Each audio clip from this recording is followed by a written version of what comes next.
baby daddy, the fine bitches here. Hello, everybody. I'm Alex, And I'm Mary, and this is lawyering out loud. a podcast about life, lawyering, and All the things we're mad about. whoo child. We're here again with another week.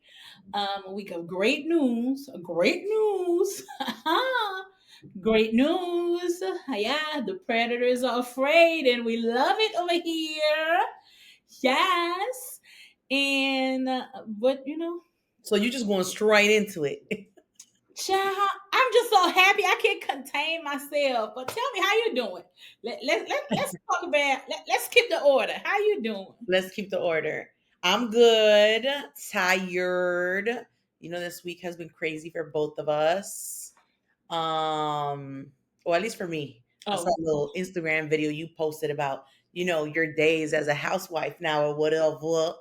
But since I ain't win the lotto yet or found my partner who's gonna retire me, your girl's been working hard. wow. That's And you?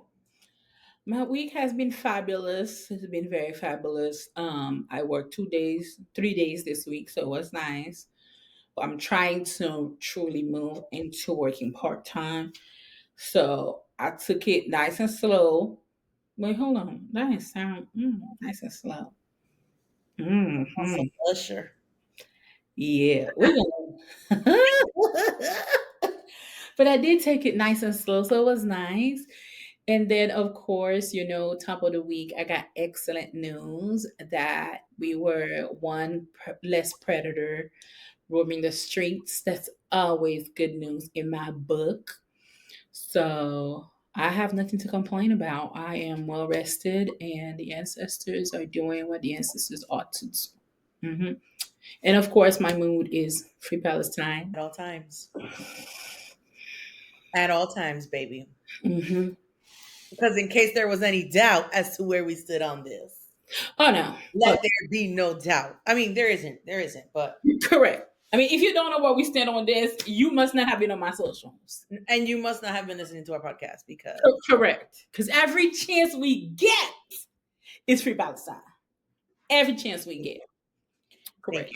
you. hmm Okay. What else besides that? How is the part? Okay, so you're going into part time, but how is part time retirement going for you?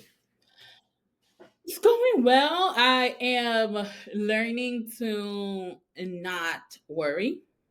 Mm. Right? Like I worked and planned for this for a while, so I'm like nothing's gonna fall apart because you're on top of everything still. So on the days where I'm off, I'm trying to truly be off. So it was nice. We had dinner 2 nights this week with friends, so it was nice. Yeah. So it's kind of fun, like to host people and to do the things. So it's really nice. It's really, really nice.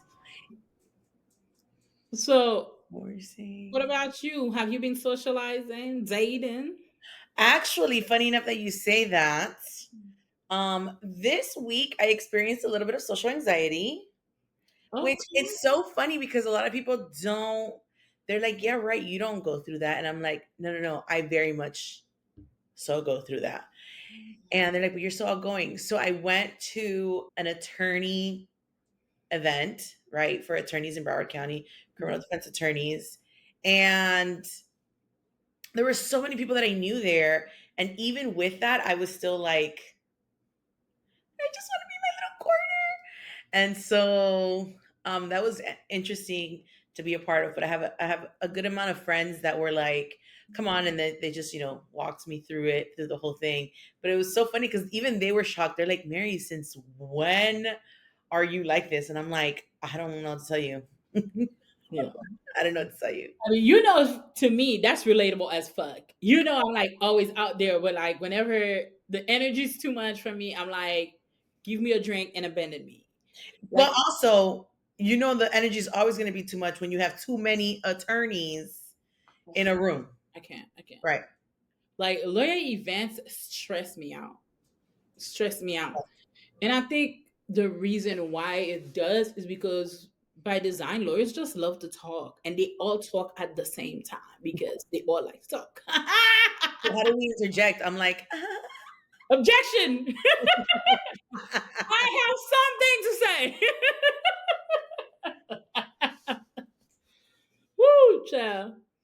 but yeah, besides that, I'm also coaching trial team. So you know that has limited our time and our interaction, which I don't like. You messaged me today. You're like, "Bitch, where you been?" And I'm like, "Bruh." Yeah, I mean, clearly you've grown disrespectful, but it's all right. I I mean, had therapy this week, which was intense. So it was just it was an intense week. A great productive week, but it was an intense week. for sure. Yeah. It's always like this. Correct. So, do you want to tell the peoples what today's episode is? Well, today's episode we're going to talk about several things, but all of them are going to be immigration related because Trump and JD Vance could kiss my black ass. All of it. So this is immigrating out loud. So Yeah. So yeah, this news is a little old, and a lot of people have already spoken about it, about like the JD Vance, Donald Trump attack on Haitians, attack on basically all immigrants, really. But the truth of the matter is this, right? Um, a lot of immigrants, particularly non-Caribbean immigrants, they don't see this as an issue for them. And I'm happy for you. I cannot wait for your turn. mm. Because if you think for a minute these motherfuckers only don't want Haitians here, you've lost your motherfucking mind. Can we also add in there, and I hate to do so, but only because I saw like this ignorant ass post that I saw of her, our favorite homegirl, Amber Rose, We don't need to talk about that heifer. and her disturbing response saying that everybody knows that Haitians eat cats. So why are people mad at Trump and JD Vance when they're just talking about what's true?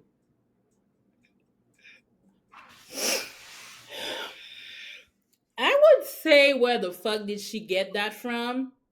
But I already know where she got that from. She's an ignorant ass bitch.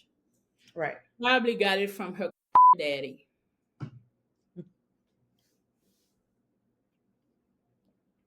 You know, something else that I want to talk about in regards to that, because I was talking about it with people at work and how this whole Haitians eat cat shit is, or, animals, like, it's intentionally racist.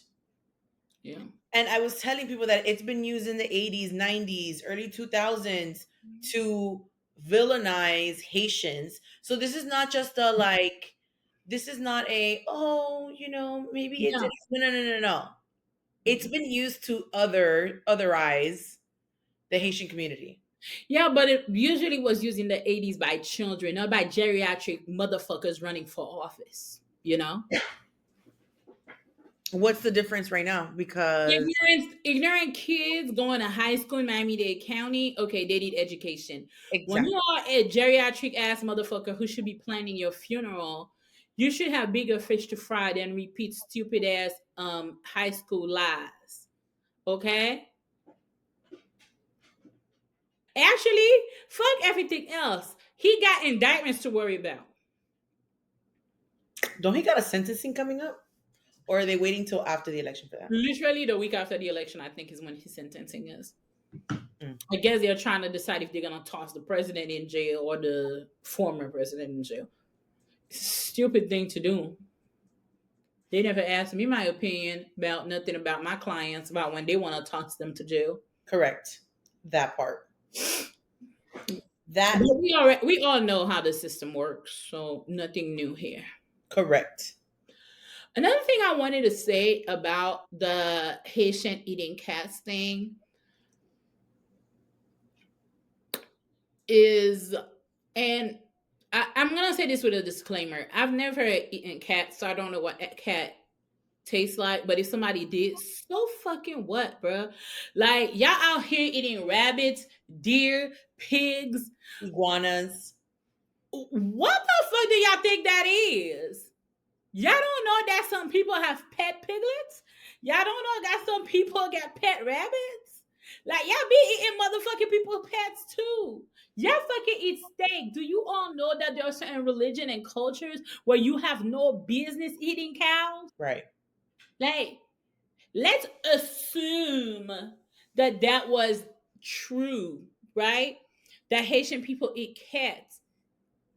What the fuck is wrong with you all? You all are so fucking ignorant.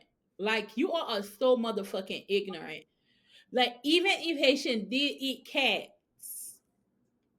is there a fucking problem with it? And how is it different than eating pigs, eating rabbits, eating deer, eating any other fucking animal that you all consume?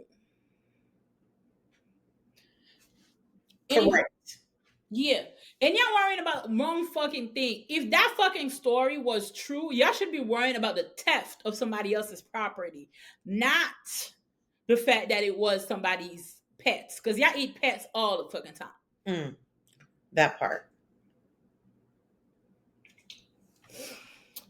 And then That part. actually, I want to say another thing. I want to say another thing. I am going to say another thing. Um,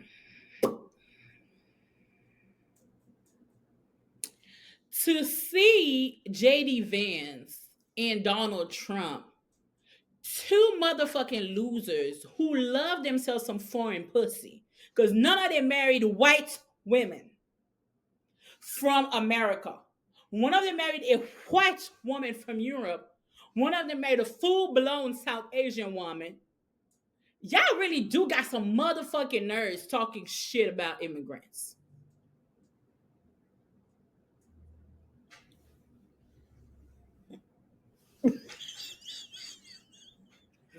Are you okay? I just didn't know you were going there. I don't know where you were going, but I didn't know. Are they not married to immigrant women? And also, you bitches who are sitting here in this white man's house, in this white man's, if you not safe, send me an email, okay? Blink Call twice. Homeland Security or somebody to come rescue you from this nonsense. Because I know for a fact these men are not treating y'all well. There ain't no way you could tell me that y'all living in complete bliss with people who think you are inferior to them. Because they have to. I mean, is there a world where you think JD Vance sees his spouse as his equal? Oh, The way please. he speaks of women, the way he speaks of immigrants? I can't see it. I can't see it. Do you see it? No, at all. I wonder what those dinner conversations are like. Oh, she doesn't say anything. She just cooks him the meal and he talks and talks and talks and talks and talks and talks. That's crazy. Like, that's literally insane. Which, you bringing that up, not to insert myself into this, but right now that I'm in the dating scene, that's such a big thing for me. I get a lot of white men that try to match with me, and that's my biggest fear. Like, are you gonna fetishize me? Am I gonna be your Latin mommy? Like that's a huge fear for me Fear. Why is it a fear? because I'd be scared. No, just cuss them out. No, no. So like, Or you don't even match with them at all. Just seeing that they want to match scares you. it scares me. And I had somebody tell me, "Oh, that's not right that you're putting like the onus on an entire race." And I'm like, "Yeah, but you know how people like to put the onus on black people and Latin people, but y'all's track record tracks." That's where I was gonna go with that. Yeah, So let's go with my that. fear is legit. Yeah, I didn't have to touch fire to know it was hot. My mama told me, okay? Some of y'all love to test things. I know about y'all through your ancestors, through your siblings, not even ancestors, because ancestors would almost indicate that it's in the past. Mm, But I see how those of you all that I be seeing on TV act, okay? So let's not pretend like it's something of the past. right. The other thing too is for people like Trump, white European immigrants, and you and I have had these conversations forever, is different from black immigrants.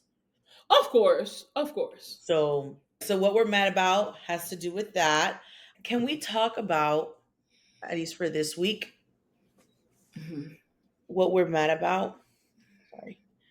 We talk about the amount of men, especially the men in Hollywood, but even the men not in Hollywood, that are coming out and defending Sean Diddy Combs and saying that, oh, they're just persecuting him because he's freaky and he likes doing sexual things. The amount of men that I've been seeing like those comments or repost those comments is scary because they're completely missing the mark. Definitely something we're mad about. I'm mad about it. I mean, my expectations were low and they were met. I mean, yes, but I would think at least, well, you and I said, you asked me, did you read the indictment? I read some of it. And if you read the indictment, you realize that this has so much more to do than having sex with a sex worker and baby oil. So much more. I mean, this is what I would say, okay? When it comes to Hollywood, the way I move is my assumption is that they are predatory, and I prepare myself for a pleasant surprise if they are not. Mm, I assume that a lot of these men in Hollywood are predatory. And to be honest with you, for the amount of talented people, of business savvy people, of so many people that the internet have found on the internet, that TikTok have made readily available to people, the only way to truly gatekeep Hollywood right now is really by making moral the test. Like, are you willing to compromise your morals or not? Because otherwise, I've seen people. I mean, I can't even say I've seen people because I mean, it's not hard to rap better than Didi. Let's be honest. It's not hard to rap better than Didi. It's not hard to sing can't better stop, than won't Didi. stop. So, I was you know, reading an article on it, and they were like, y'all really think based off his talent, that's where he made his money from? They're like, oh, please. right. Allegedly, he killed off the competition. Allegedly. Allegedly. That's what I heard. I don't know. I don't know nothing. I don't see nothing. I don't speak English. Donald Trump say all I know how to do is eat cat. I just waiting for the bus. Correct. Another thing that I wanted to talk about that I'm mad about was this whole like Lil Wayne and Kendrick Lamar Super Bowl situation. Mm, Okay. Let me start off by saying this. It doesn't matter to me what other people say. Okay? I'm talking about I who grew up in the 99 and the 2000s. You hear me? I'm not talking about modern day. I'm not talking about TikTok. I'm not talking about They Not Like Us. I'm not talking about Drake. I'm talking about for the girlies from the 99 and the 2000s. Okay? The girlies from the 99 and the 2000s, we know more lyrics to Lil Wayne songs than we do Kendrick Lamar. Okay? So the girlies from the 99 and the 2000s would have no problem with a Lil Wayne performance. With that being said, fuck Lil Wayne and everything he stands for. Okay, I was gonna say what? Yeah. So I have no problem with the choice. Lil Wayne is not a victim. He already told you fuck your black lives. Y'all don't pay attention. He told you fuck your black lives. So I don't care about no injustice that was done upon Lil Wayne. Lil Wayne want the same people. He said, fuck you too, to come and argue for him. We don't care. We don't care, Lil Wayne. Your rich life don't matter to me. Look how the table have turned. You thought you were going to be able to handle business by yourself. Yeah, the upward you're looking for, you're not going to get it. Okay, for the people that don't know what you're talking about, you want to fill them in?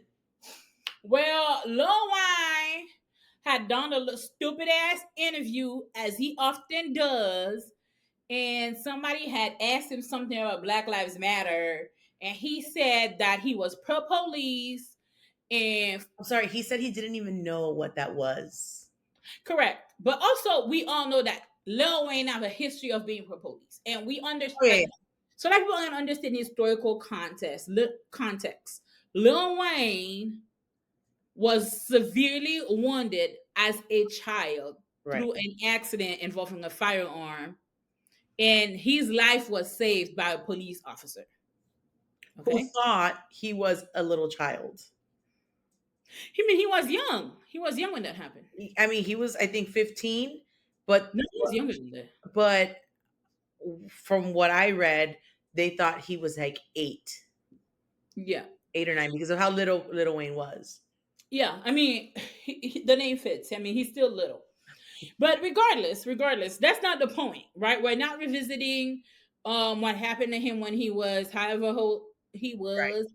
Because quite honestly, I don't know that I care for him or that cop. I mean, I don't know what I would have missed out on if Lil Wayne wasn't here. I don't know the outstanding contributions. I don't see it. Well, so the cop just let it be, we would have been just fine. The reason why I mentioned that is because, you know, there have been people that have said that the cop stepped up and did something because he thought it was a child. Because if he thought it was like a grown or an older young man, would it have been the same response? Evoked the same response?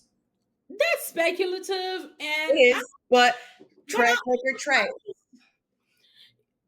I mean, it seems like he was in distress, and I'm not giving the police any credit, but it seems like the cop was genuinely moved by seeing somebody in distress. The fact that it was a child probably moved him more. Right. But I wouldn't say he wouldn't help him.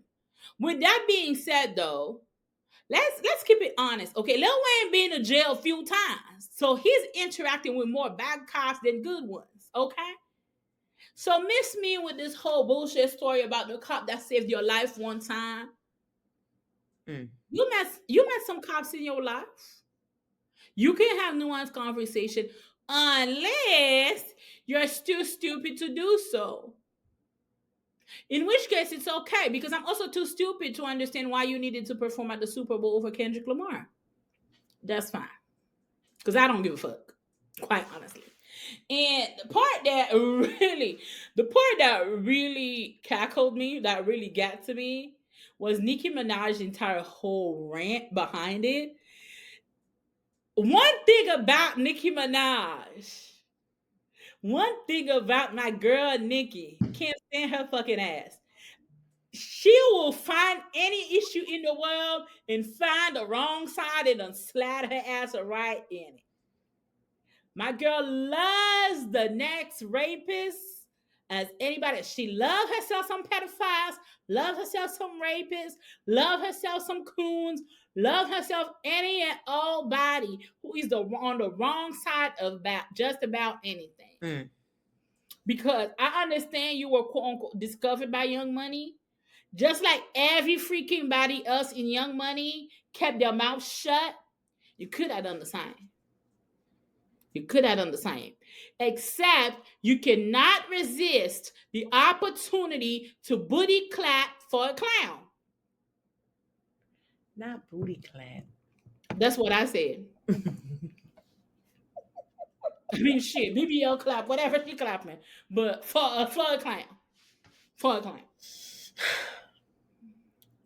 So yeah, I'm going to be finding out what the fuck Kendrick Lamar talking about. And then when They Not Like Us come on, I'm gonna be screaming it from the top of my little Haitian lungs. Cause I don't give two fuck that Lil Wayne is not performing. Okay, but also let's talk about last year's performance, right? Who performed last year? That's a great question. So 23 was Gaga. 24, I remember it was in LA, and there was, who was it? Oh, girl, it was Usher. He brought out Dr. Dre, Snoop Dogg, Eminem, Mary J. Yeah, see, Kendrick could have done something like this. The problem is that Kendrick believe it's fuck 12 all the time. Lil Wayne believe my black ass don't matter. So what we gonna do now? I just feel like only because it's Kendrick that's going to be performing, and he has had a crazy year, that doesn't mean that he wasn't going to bring Lil Wayne out. Now, He should not. He will should not. will Lil Wayne come out? Probably too He proud. should not. But We also, do not want him there. like you said, they don't really stand for the same thing. Weezy Listen, F Baby said his rich life matters. listen to me. If you want to bring somebody from New Orleans, call Miss Doreen and her clarinet and call Big Frida. Okay? We don't want Lil Wayne. We don't want him. Mm. We don't care about him. This is a critical time for us Negroes. We want people who believe in freedom. Okay? We do not want Lil Wayne. It's okay. He already wrote his speech. He told us he was devastated. Allow the man to be devastated in peace. Okay? We don't want him there, Kendrick. Thank you. This your moment. Bask in it. Invite people who make sense. Invite Pusha T. Turn it into a Drake hate party. Invite Pusha T and everybody else who done write a diss song about Drake. So many of them, and all of them good. So invite all of them and turn it into a we hate Drake and everybody associated with him, including Lil Wayne and everybody in Young Money. Okay? This is what I want, and I'll enjoy it just as much as anything else. Thank you. Thank Well, you. we talked about how his rich life matter, and how for him the threshold is like he has money, so he can't relate to you brokies kind of shit. It made me think about, I don't know if you saw that this week. Every time I've applied for something, I've gotten it. Can't relate. See, Lil Wayne. I ain't out here crying about not getting chose. Damn. Goddamn. But this week, a few Latin star reggaeton artists came out in support for Donald Trump. It's okay.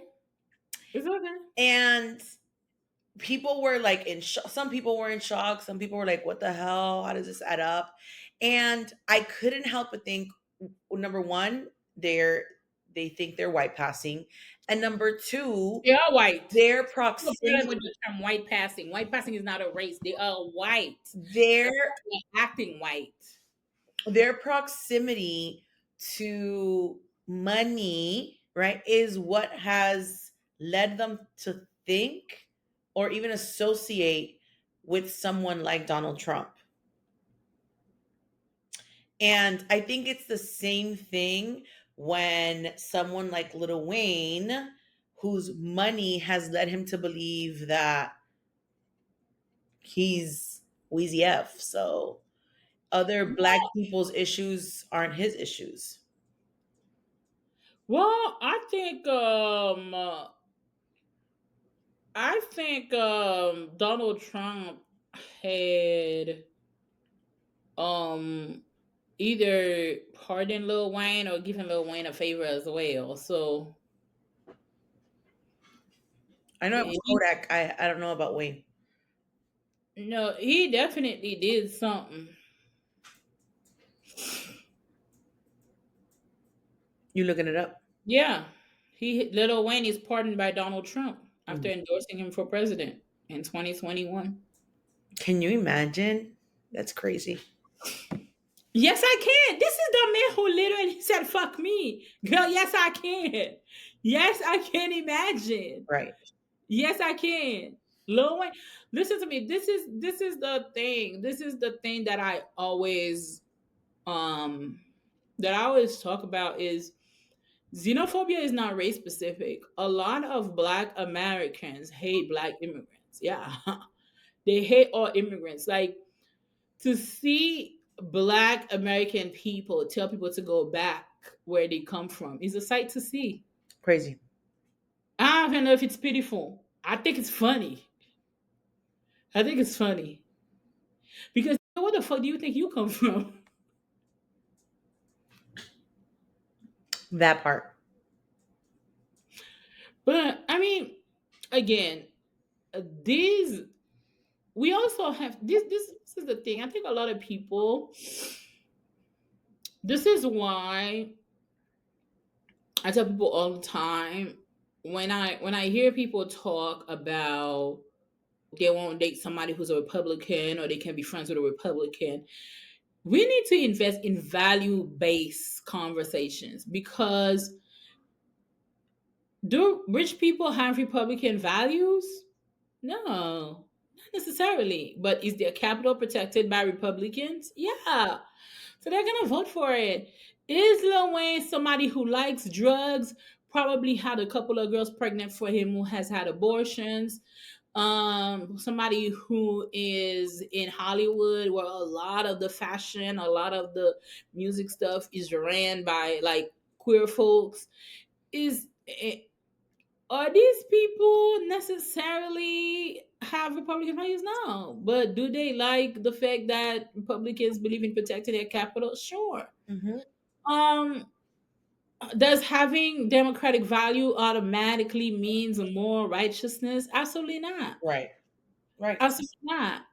Well, a lot of Democrats are morally bankrupt, and a lot of Republicans are as well. Their moral bankruptcy is more prominent because they put it on full display that I really truly value my funds more than anything else. But a lot of Democrats feel similarly. Right. They don't even be honest about it, but they feel similarly. They value a lot of other things over human beings. So get different sides, same coin. Hmm. Right. And I'm sure there were other things we were mad about that are escaping us right now. Yeah. But can I wrap up what we're mad about with something I'm actually quite joyous about? Sure. This week, I had the absolute pleasure of watching Donald Trump misgender Nikki Jam. And I absolutely, listen to me, I am going to learn how to do backflips so I can record myself doing it. I was elated. You understand what I'm saying? I was elated. My favorite part about being elated is seeing people who often act like misgendering people is not a problem. Say, oh, he misgendered. I thought you didn't know that word. His pronouns are not she. His pronouns? What? What? I thought pronouns was a word. Hmm. What? I had an absolute blast seeing Donald Trump call Nikki Jam hot. She's I hot. loved it. She's so hot. She is. She is. But you know what? The Latino community, so he tried to make a joke out of it because, he's a clown. So he tried to make a joke out of it. And the Latino community went on his page to the point that he had to take down the post that he made. And they were like, not you out here with this man not even knowing you and you're endorsing him. Like they went in on him. It was a beautiful sight to see. I don't know why people did that. I don't know why y'all did. See, this is the part. Y'all need to stop bothering people, okay? Y'all need to stop bothering He's just people. lucky he took it down because I would have responded too. It's not even. the other thing is that I think as a culture, the internet has created this false belief in us that we know these people. Mm, Okay? Have I sang my little heart out to some Nicki Jam songs? Hell yeah. Do I know Nicki Jam? Hell right. no. Hell no. You also have to remember a lot of these, not even all reggaeton artists are created equal. Mm, A lot of these Puerto Rican reggaeton artists, because of citizenship privileges, because of a lot of things, even though like Puerto Ricans, I'm not trying to say that Puerto Ricans are better off than any. Everybody know that Puerto Rico is under severe colonial violence, correct. and it's free Puerto Rico forever, right? Correct. However, the fact that they have U.S. citizenship give them access to U.S. based labels, U.S. based music industry, in ways that others may have to struggle a little more to have access to. So Nicky Jam is nothing more than a capitalist trying to protect his interests, baby. Donald Trump not knowing who he is the least of his concern, okay? Nicky Jam heard that Democrats are trying to make him pay taxes, and that's all he needed to hear. Because all he cares about is his pockets, okay? Because nothing in the way Donald Trump has treated Puerto Ricans was indicative. Like, literally, he should have been trying to find a single Puerto Rican to say good morning to him, and he should not have been able to find one. But guess what? Everybody will tell you that's what they say, the rich people. So I don't know. They never invite me. But they say money talk. I ain't got no money to talk. All the money I got go to bills.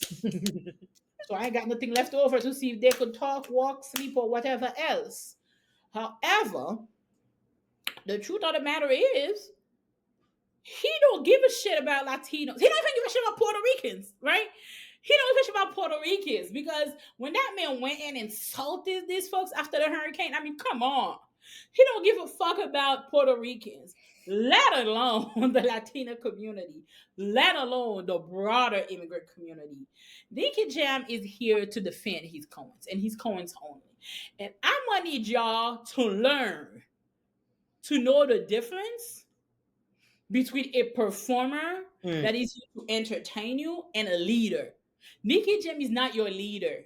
He's not your role model. He was not placed in the place where he is to do anything but dance and sing for your entertainment. fair. I hate to reduce somebody to that, but that's what we know of him. Everything else he has shown us of him has unfortunately been terrible. So take it as face value. Y'all equate fame and celebrity with positive influence and role models. These people are not your role models. Y'all don't know this man from Adam. Y'all don't know this man from nowhere. Right. Y'all can be disappointed in Nicky Jam when y'all don't know nothing about him. This is where like my Afro pessimism really works to my benefit because have you ever seen me disappointed? What I always tell you, I keep my expectation low, so they are always met. Right. Mhm. Correct. Right. Correct. Taking notes. Because when Correct. I saw that, I was like, what? I mean, the other one that endorsed too was Anuel, but that one was, I was like, what up? Well, like, okay. But, right. Um, but this one, I was like, what? And I think what pissed me off even more is that I took my hard earned coins and went to eat at his restaurant in Bayside. So now I'm Is the food good? it was okay. No, but this is why I'm telling you this again, Mary. Again, see the expectation, girl. If you go to restaurants in Miami, you're probably eating at a restaurant owned by a Trumper. All of these motherfuckers with money like Trump because they like their capital. Listen to me. This is the thing that me and my partner we talk about all the time, and even you and I talk about that.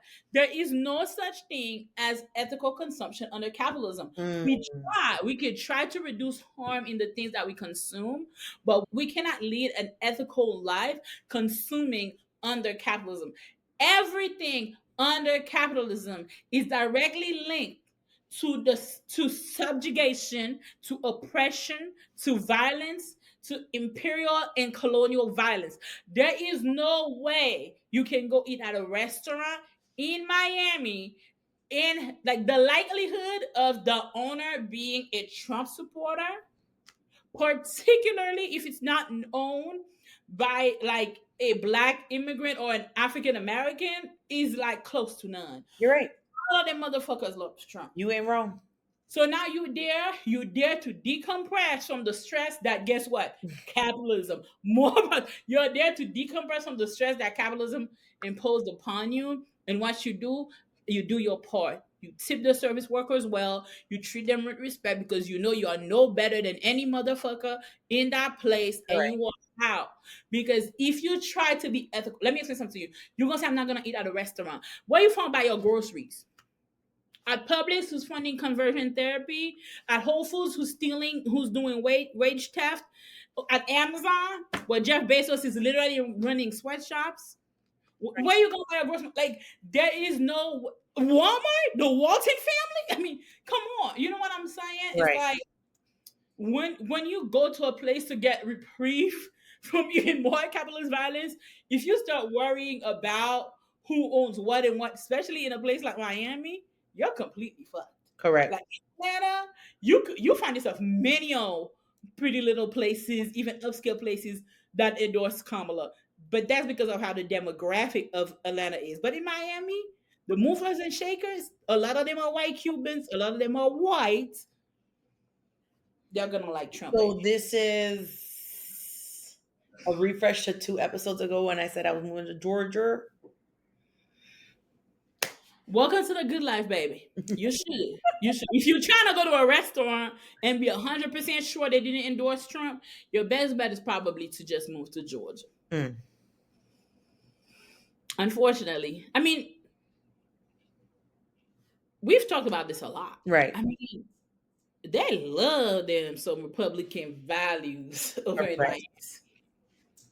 They love them there. You know what's Which my is favorite? so funny because then they also love the adultery and they love the making sure that their mistresses get an abortion. But abortion's not good enough for my little Linda who goes to private school and I have her protesting against abortion. It's not even that. Ask particularly like white Latinos in Miami, what are Republican values? All they're gonna tell, eat no communism. They don't know nothing else. It's not communism. Well, tell me what the fuck it is then. Right. I asked you what the fuck it is not. Mhm. We all know what it is not. And I think they think there's a discord. Like, there's no disagreement. Democrats and Republicans alike agree that Republican values are not communist. They are not socialist. Yeah. But tell me what they are. They don't fucking know. They are not even voting for anything. Mm. I mean, there's nothing to vote for. All they have to vote for is concepts, right? I was going to say, Policies. me writing my law school essay. It's giving Iraq. Thank you. Spotting issues, but we don't know what to do yet. Right. So to wrap up what we're mad about, it's fuck Donald Trump and fuck JD Vance. Always and forever. They could kiss both of my booty cheeks. Both. Los dos. En español. Tous les deux. En créole. Oui. Exactly. Okay. Well, moving on to Lawyers in the News. Oh, yeah. This one, though, is uplifting. It is empowering. And it's going to change, the tone that we were just in. So this week in Lawyers in the News, we're going to be talking about Luis Cortés Romero, who was a DACA recipient and the first undocumented attorney arguing in front of the Supreme Court. Whoop, whoop, whoop. Yes. Whoop, whoop. So another that I encourage folks to do is to watch the documentary about him. What an amazing story. What an amazing story. And truly also the story of so many young people in America. I mean, Mhm. I know you and I went to college with somebody who was a DACA recipient, was a strong advocate for the dream, and who's also an attorney now. And I think it was so beautiful to see how he was portrayed in this documentary. But like honestly, I always say this. I always like one of my biggest points of like conversation and stuff like that is always like immigrants are valuable regardless of what they're able to fucking do for this country. Like we're great because we are. Like we don't have to accomplish any great things, do anything else. Like and also like this place does not belong to white people. So y'all don't have the right to tell us who can and cannot be here because the only intruder on this land is you. Mm. The only intruder, the only person who entered this land by force is you. Okay? Through force, violence, coercion, abuse is you. However, with that being said, I think many a times when we do hear stories about immigrants and things about immigrants, even what we also don't, what we when we talk about how hardworking immigrants are, sometimes we don't talk about the work it really takes to counteract a system that is really designed to hurt and oppress. Mhm. So to see this kid who is by all account an outstanding student, an outstanding person, outstanding attorney, still feel the violence of the system work against him and and feel it in such an intense way, right? Like you're going to argue a case. And I think those of us who are passionate about justice, we really take every case to heart, but Mhm. to literally, this is personal, you know, this is personal. And one of the things that they teach you in law school is that you have to detach because you can make it personal. Otherwise, you're not being, you're not thinking objectively, Mhm. especially when you're like in trial or arguments. So Correct. imagine the heaviness. Oh, Yeah. yeah. Yeah. But another thing that I always say is, you know how you and I sometimes we talk and we're always like, how like trauma shapes our lives in ways we don't even know and we can't even imagine Right. because we do not we do not know a life before or without it. Like once it happens, there's no way to see what life could have been like without it. And I wonder if being an attorney is even is true calling. Like is this something he did because he really truly understood the gift that he had, being that he was so intelligent and understanding and carrying the weight of feeling like I have to do something, right? Because there's a lot that goes into the immigrant experience. And I think that's something you and I have talked about a lot is you more than me for sure. So I will let you speak more to that. But I think a lot of children of immigrants specifically feel the weight, or children who came here at a very, very young age, feel the weight of having to make sure that their parents' sacrifice feel worthwhile. Right. So I don't know if you want to say more to that because that's one thing I would say like I can't relate to. You know, in the article that we were reading about Cortez Romero, he talks about how he didn't realize the weight that his status, his immigration status, weighed on him until DACA passed. And, you know, the friends that we talked about who we went to school with said the same thing, right? One of our friends didn't even know that he was undocumented until he told his parents that he wanted to go get his license like every other 16-year-old. And that's when he found out that he was undocumented and he would not be able to do so, right? Yeah. So I think in my case, because my parents, by the time I was born, they did have legal status, but I have family who I was raised by who were undocumented. I mean, I've told you that it's literally kept me from practicing immigration law because it's just too personal. I cannot, I can't tap into that because it's just too much hurt that I haven't even processed, right? My sister and I talked about it one day how our family member got a deportation order. And although we wouldn't be able to give you the legal term of what it was, we were like 7, 8, 9. We lived in constant fear. Every morning, my my family members' friends would call her and tell her if it was safe to go on the train or use public transportation because at that time they were stopping people randomly on the train station. And so if she wasn't able to take the train that day, she would stay home instead of going to classes or to study or to work because they had this whole system of like, hey, don't use the train today. They're on there, right? And the fear that that creates Of course. and the trauma Of course. and how no matter what you do, it's the wanting to meet the sacrifice that your parents made never seems to get met. Mm. Mm.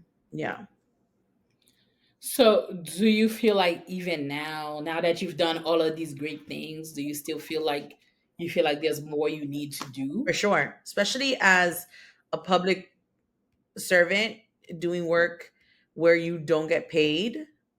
I'm Hmm. like, how am I supposed to retire this lady who sacrificed everything for me? How am I supposed to do X, Y, and Z and give her everything that I want to give her when I'm literally doing public interest work? And Yeah. it's the work that motivates me. What I will say, what's different about my situation is that my mom has always been about doing what you love versus doing what everybody else says you should do. And when I've had the conversations with her of like, oh, should I go into private practice? Her response will always be, is it going to make you happy? Right? Right before I came back to the public defender's office, I was offered a crazy amount of money to stay in private practice. And her response was, what is the point of having that much money and you being as depressed as you look right now? So I think I've been lucky with my mom because she's been all about pursuing your passion, about what you love. But some of the things, are unattainable and some of them are self-imposed. Hmm. Wow.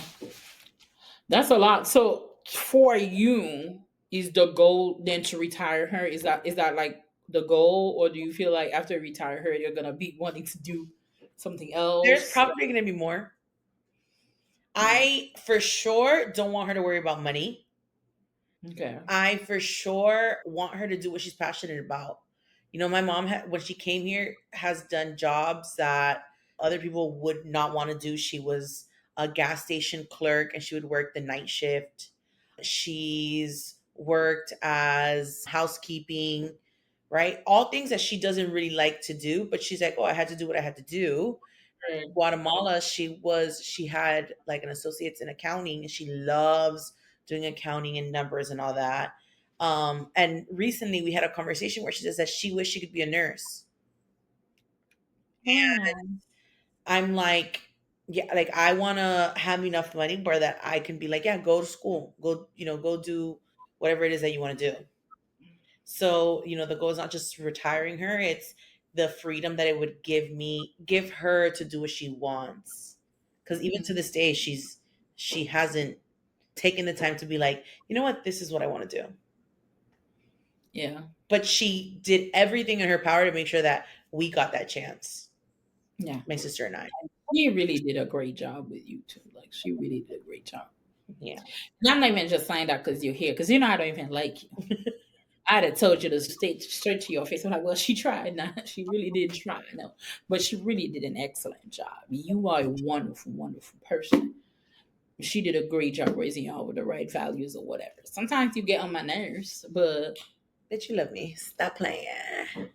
Yeah. So also sometimes like one of the things I think I've been thinking about more and more is because I was raised by capitalists who were also elitists, also classists, who always thought only value in like social status and degrees and stuff like that.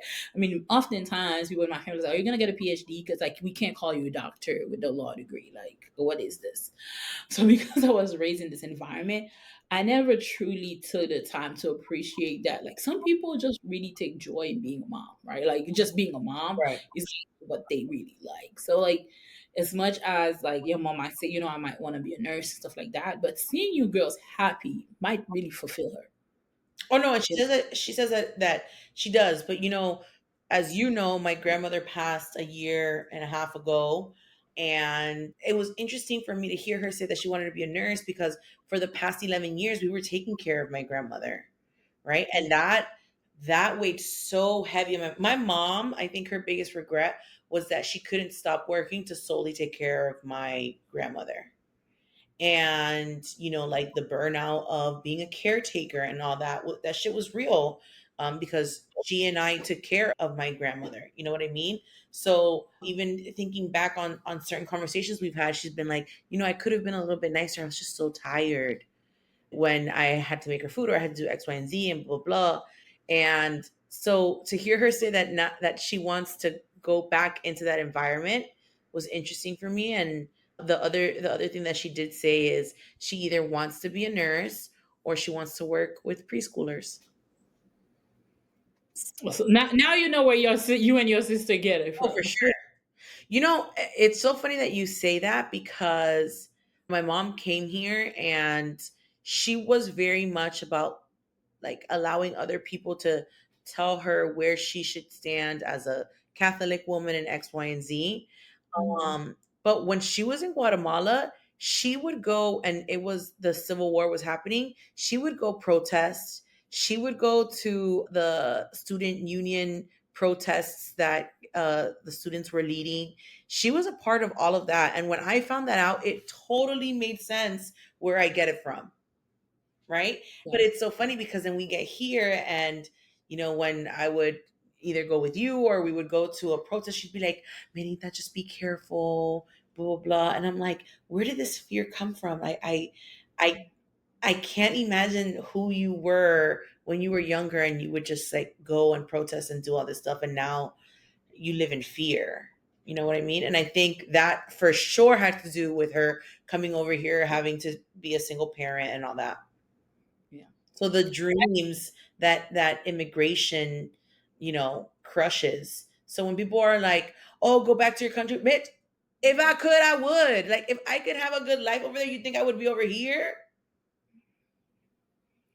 Not even if I could have a good life over there. If American government officials Would gave me a chance at self governance, I it? wouldn't be here. Because you want to know something? A lot of my peoples come from places where there was a lot of farming, right? A lot of crops.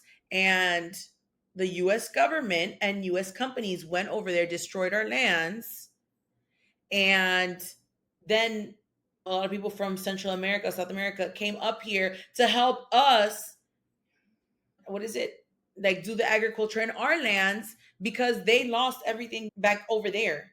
Correct. So now the government's like, oh, they're taking our jobs. What jobs? You don't want these jobs. And we can't have those jobs over there, which we're so good at because you fucked up our land.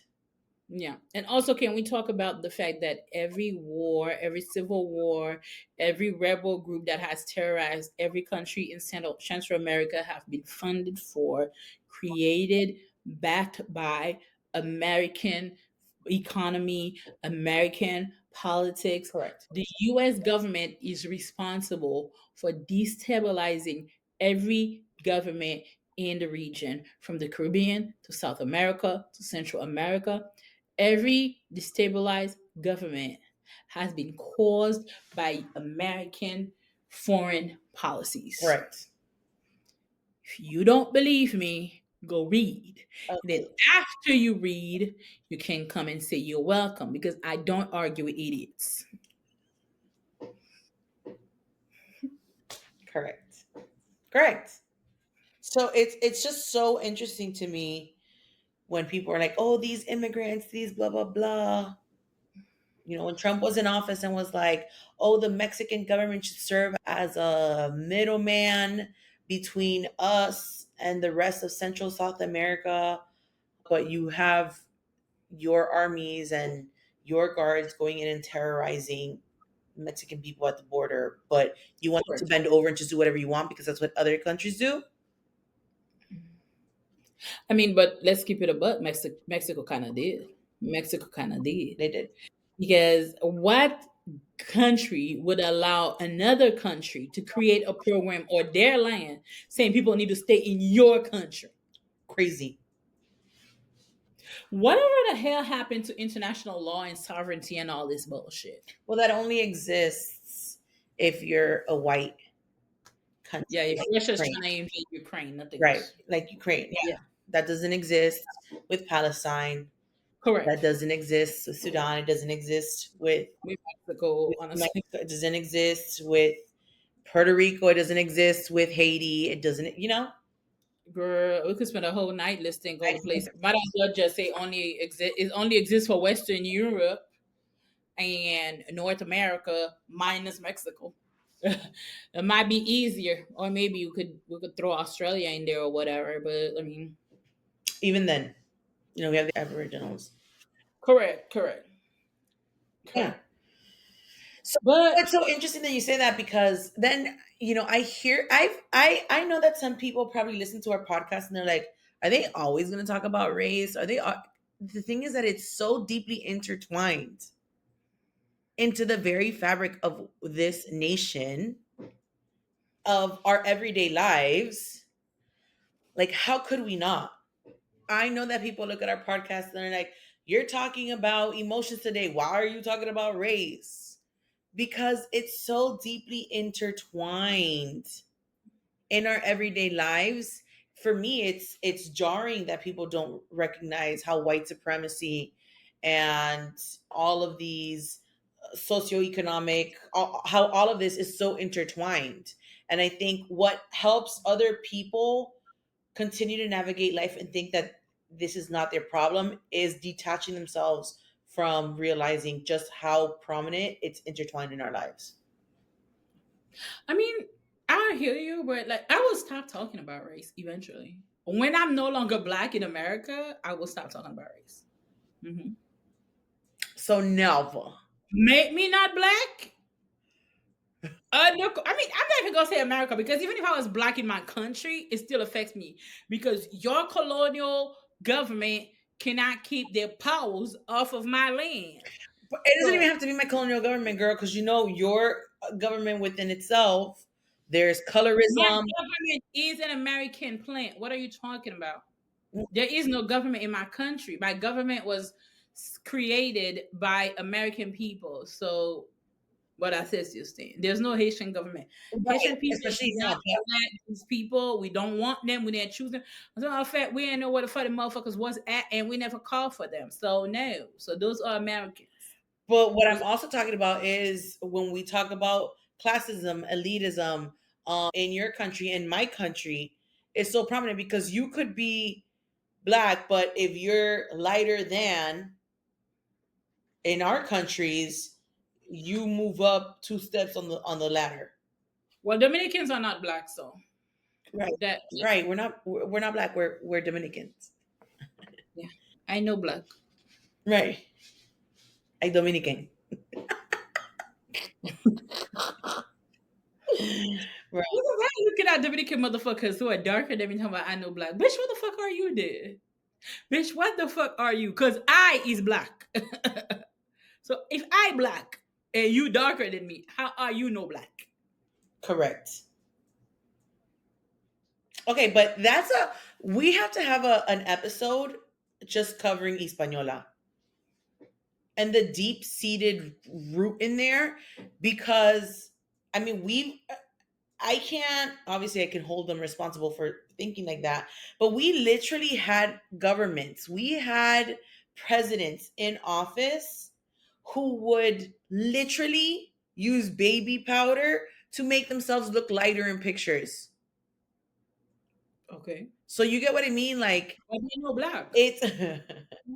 it's deeply rooted. It's been taught. That self-loathing has been taught to us. That's a tough one for you, sis. That don't got nothing to do with me. In my country, we black and we know it, honey. And we love it. Yes, but that doesn't mean We that love classism it. and elitism and colorism doesn't dominate over there. Yeah, but we know we black. Oh yeah, We for know we black. sure. We know we black. I mean, I mean, I told you yeah. that when I did ancestry, and I told some of my family members that we had high percentages of the African region. Like I had family members who hung up on me, who were like, we are Polish, and we might have some Taino in us. Polish. And I'm like, oh, okay. You are foolish. Is what you are. Correct. Not Correct. Polish, bitch. You're foolish. Foolish. Correct. That part. You're the lightest person in your family. How the fuck are they Polish? Correct. Correct. Talk about, you know what? We should look to see if we have any inheritance over there. Goodbye. I wish I were kidding. I wish I were kidding. You know, I'll tell you something. You know how like a lot of folks who are like Latinos. Sometimes they'll be like, "Oh yeah, my family, everybody, my grandmother is black like you or whatever." A lot of them tell this bullshit, but it's actually true of your family. Them motherfuckers really do look black. I was like looking at your cousin. I was like, "Oh, there's some Negroes over here." Okay, they're black. They're like they're real black. They're not like I'm Afro Latina, but I have here European features and curly hair. No, they black. Right. No, they. I was like, okay. So those are the Polish motherfuckers. And then you know what's so funny is that some of the family members will be like, "But look at her nose. It's a European nose. Bitch, I'll plop you in your nose right now. No, it's not. I will plop you." Okay, here's the other thing. You saw what my grandmother looked like. You saw what my mom looks like. For a long time, when I told them we had Mayan ancestry, they were like, "No, we're Aladinos," which in Guatemala is a mixture of maybe you have some, you know, some like long when the conquistador came over, you have some Native American, but after that it was the mixture of the Spaniard, and so we're Spaniard. And I'm like, you literally look like the grandmother from Coco. Stop playing. Like when kids would come trick or treat here, my grandmother loved Halloween. People would call her Coco, and she in her mind for a long time, I wouldn't even be surprised if she died thinking she was just Spaniard. A lot of Mayan practices, which is so I always wondered how she reconciled that. Yeah, as you know, I know several indigenous people. Your grandmother is the most indigenous looking indigenous person I know. So I don't know why she thought she was Spaniard. That part. That part. That part. Girl, I know your ass did think you came from Spain looking like this. It's the Lulu for me. But listen, let's wrap up lawyers in the news. Yes. Right? Because I think it's very hard for us to talk about immigration without talking about our own experiences and our own lives and Right. all of the things, right? You know, like being that I'm an immigrant and an immigration practitioner in your entire lineage of being I know Black, Dominican, and I know Mayan, Guatemalan. Correct. But travel lawyers in the news, I know several times we talk about lawyers who show their asses, but this is an example of an outstanding lawyer just doing outstanding things for a community that he belongs to protect and support and literally save people who literally do not know these places where they're trying to deport them Correct. to. When we talk about DACA recipients, some of these folks came here when they were months old. And actually, that is the story of Luis Cortes Romero. He came when he was 1 years old. 1 year old. Super young, yeah. And for him to put himself out there, not just as a defender, but also as somebody who is exposing himself to Correct. harm, to possible deportation by putting himself out there and telling his story. So kudos to him. We love a good lawyer and we love you. And we're super proud of you. And as an immigrant, I want to say thank you so much for everything that you've done for us. Hasn't gonna notice. And we're rooting for you and we're rooting for a day where stories like yours don't need to be told. Period. One of the last things I'm going to say about him is how he was working. He writes in this article how he was working with some of the most brilliant minds, like brilliant attorneys, in order to argue in front of the Supreme Court, and how he had to put aside his imposter syndrome and realize, like, no, no, no, I know more about this, not only because I've lived it, but like I've studied it, but also because I've lived it. Right. And so how he had to snap out of that imposter syndrome when he realized, like, yes, I could learn from them, but they have so much to learn from me too. Yeah, correct. So Correct. shout out to Luis Cortes Romero. We are rooting for you and we send you good energy, good everything, because being in the front lines, especially in this day and age, is not easy. Easy. Yes. So, in learning out loud, since you are our residential immigration scholar and expert, we are going to talk about what we were talking about with Romero Cortes, which is DACA. So, Alex, what are you telling the people about DACA? Yeah.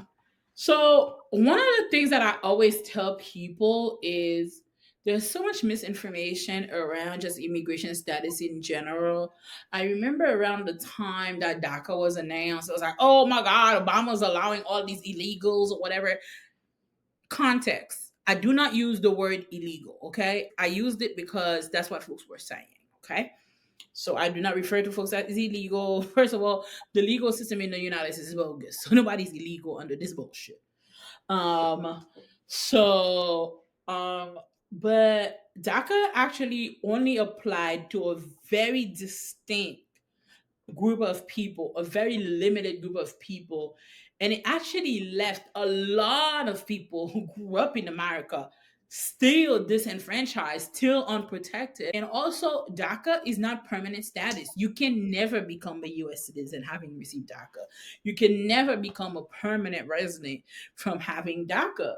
So it's literally a temporary status that was only given to people who came to the United States before they were 16 years old, who were under the age of 31 in 2012, I think it was, Mhm. under the age of 31 in June of 2012. And you need to have been in the United States since June of 2007. So imagine, so we're talking about something that was granted in 2012, but you needed to have been there 5 years prior. You needed to be under 16 when you came. You needed to be under 31 when you applied. The rules are all sorts of rules just to complicate the process and cut out folks, right? So you have to understand that Luis Romero, as an attorney, is very lucky that he qualified, and everybody who applied for DACA are very lucky that they qualified, because there's still a large subset of people who still are not qualified. Correct. Because you do not have to meet one of them. You have to meet every single prong. So let's say you came to the United States at 16, but everything else applied, you still wouldn't get it. Let's say they announced DACA the day of your 31st birthday, you wouldn't get it. And that's so devastating. That's what people don't understand. Mm. There's so many requirements. There's so many complications in the process. Don't ever assume that anybody who has DACA has it easy or got an easy, because the requirements for DACA are extremely complicated. Right. Also, As we've always said, when we talk about learning out loud, we just want folks to really get an idea of what things look like, and how difficult things can be within the legal system. It is never legal advice. It is never an opportunity to be like, oh, Alexandra told me to. I didn't tell you She to didn't tell apply you for. nothing. I ain't tell you to apply for nothing. As I'm sure you've heard, I barely work. So, and I certainly do not work for free. So I would not be telling you any legal nothing right now on this podcast. And also, when we talk about DACA, DACA stands for Deferred Action for Childhood Arrivals, which is why it makes sense what you're saying, that it has to be under 16, before 31, right? It don't make sense, but that's what the No, federal right, government said. correct. It doesn't make sense. For sure, it doesn't make sense. But it was to give children, um, Yes, correct. people who were early arrivals. Yeah. DACA, DACA is what some folks call a compromise. It's what I call crumbs. Okay, we made some demands of the Obama administration. The Dream Act was a comprehensive pathway to citizenship. It was not the bullshit that we got.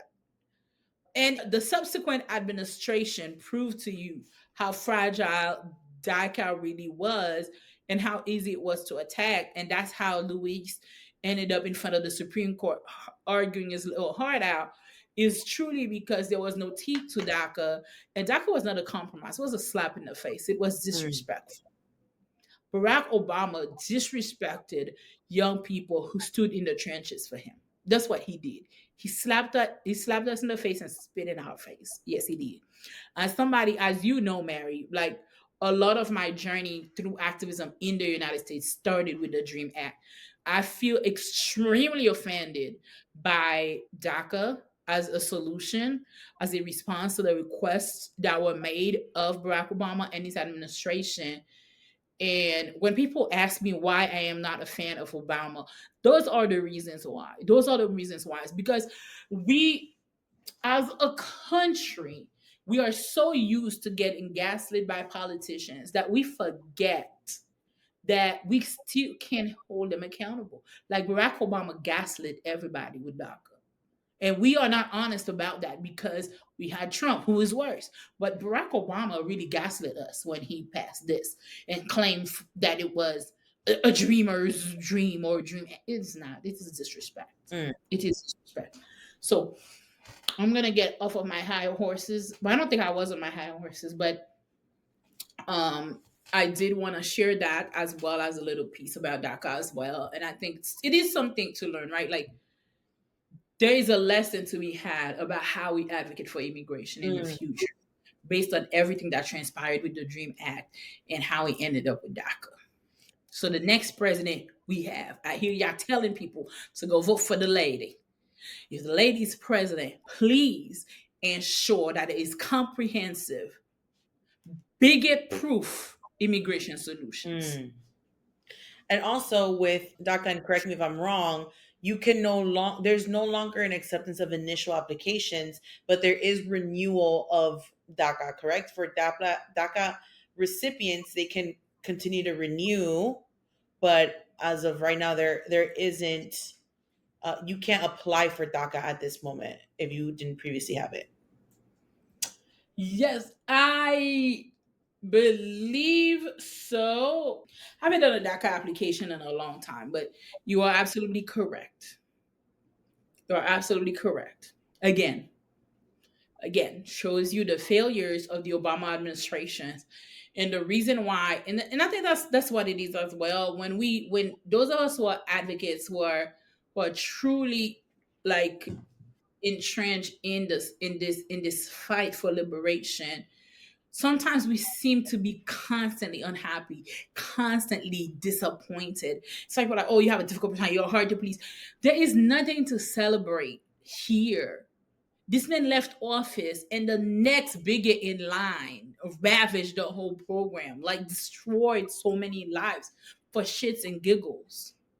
Like, this is the kind of stuff that when you are involved in the fight, you know these things are going to happen. Right. You know that when you elect a black person, regardless of how much Obama belonged to the system and acted like the system. I mean, Obama killed more brown people overseas in the name of anti-terrorism than any other person in US history. So Obama was very much a child of white supremacy. Nevertheless, Obama was not a savior for any of us here. And we have to be honest about these things. And it's not like, oh, as a black person, I'm not happy for the black president. It's that, yeah, I am black, but I'm also an immigrant. And Obama was a disaster when it came to immigration, an absolute disaster. Obama's administration was a failure on many parts. I am not a citizen of any country. I am a citizen of the world. Mm. When hundreds of thousands of Iraqis loses their lives because of weapons and orders by Obama, I cannot see Obama as anything other than a failed president. Mm. I don't give a shit that he didn't bomb my people. He bombed people. That's it. I'm not gonna say anything else. We're over time. But DACA was a failure. It was a slap in the face. There is already written comprehensive immigration law that needs to pass. And even though learning out loud is not about voting and anything like that, this is not about voting as well. This is about accountability for whoever the next president is that claims to care about immigrants. Please make sure they don't play in your face. Mm. Please make sure they don't play in your face. Biden passed a whole bunch of programs, Haitian parole program, Cuban parole program, Venezuelan entrance, all of these programs hanging by a thread that will be pulled and unraveled by the next bigot. Nothing holding them, no teeth, nothing. Creating further issues to an already overwhelmed system, Mhm. to put in proceedings of deportation. Now, millions of people under these programs that are left unprotected and vulnerable. Agreed. And this is all for me for Learning Out Loud, Mary. Okay. Well, we appreciate your wisdom and we want to thank you for joining us. This is Lawyering Out Loud. If you want to send us your story with DACA or your immigration story and your survival story, don't forget that you can reach us through social media at L Out Loud Podcast or through email, which is loutloudpodcast@gmail.com. Thank you for joining us. Bye. Bye, Free Palestine. Period.